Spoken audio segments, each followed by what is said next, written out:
So, the playoffs are here, baby. Oh my goodness. We've been waiting for this for a very long time. And the Sixers against the Nets start us off tonight as Tobias Harris knocks it down here. And the Sixers off to a pretty solid start here. But, oh, come on, man, the Nets. The Nets showed out in this first half, especially. Cam Johnson always had the answer against these Sixers and their free balls. James Harden in the playoffs, playoff Harden, whether it's a meme or not, he was great tonight, especially here at the end of this second quarter where he hit this step back 3-pointer. He had 12 3-pointers made at the end of this second quarter already, and Mikal Bridges was the one cooking. He has been spectacular in Brooklyn, and it's been so fun to watch. And he had 22 points here in the first half, but James Harden continued to just cook and do whatever he wanted. That was nasty. That was really nasty. That was something else by Harden. And it was great to see him actually play this well in the first game of the playoffs because, well, he needs it. Tyrese Maxey knocks it down here, pushes the lead up to a 12-point lead here. And in the fourth quarter, everything unraveled. Yeah, that was disgusting. And unfortunately, this lob pass was overthrown by Dinwiddie like 5 times or 6 times. It was overthrown so many times, man. It was horrific, unfortunately. And yeah, B-ball Paul pretty much closes it here as the Nets did have somewhat a comeback in them, but it was cut short instantly, and the Sixers get an easy victory in the first game here. But I gotta give props to the Nets. They slowed down Embiid really well. They double teamed. They, were really doing good enough at contesting those shots. It's just that the Sixers were knocking down these 3 balls, man. 21 of 43 is nasty, right? That's hard to beat a team that shoots almost 50% from the 3-point line and hits 21 of them. So I thought the strategy from the Nets was not bad at all. Unfortunately for them, the Sixers were just ready to knock the 3 balls down.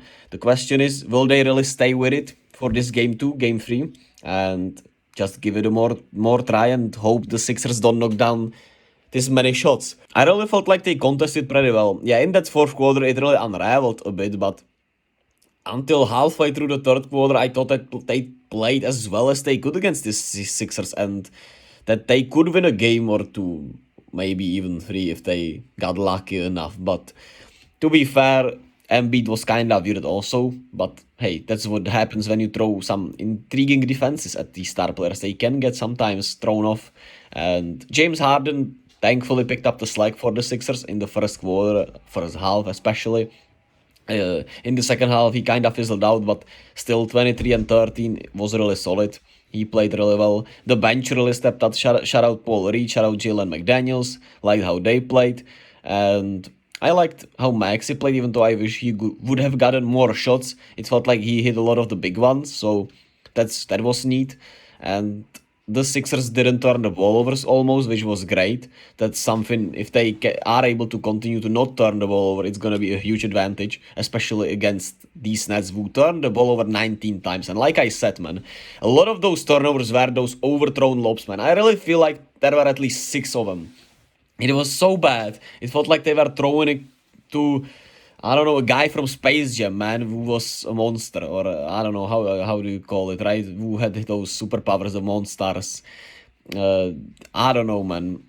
Spencer Dinwiddie had one hell of a rough game, especially considering after all the talking that happened over Twitter with Kyle Kuzma. If you know, you know. If you don't, Kyle Kuzma called him Dinshittie and called Dinshittie Island. Dinshittie Island, which, to be fair, was quite the burn, man. And as much as I don't like to be negative towards players, we gotta stay objective. And man, if the players are trash talking, I love that, man. Go on, trash talk all you want. That's part of the game, goddammit.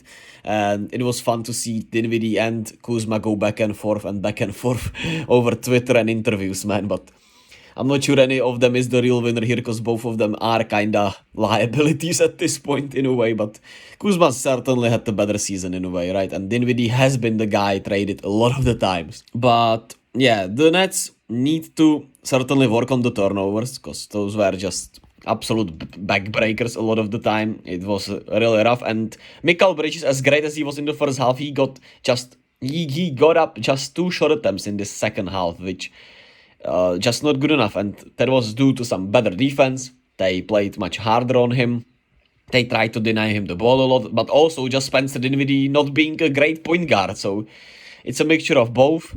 But I feel like the Nets do have some type of chance to at least make this an interesting series. Not sure if they have any chances of winning. I don't think so, but they have a chance to make this intriguing at worst, hopefully. And otherwise, it's gonna be a sweep. And hey, what happens? That's somebody.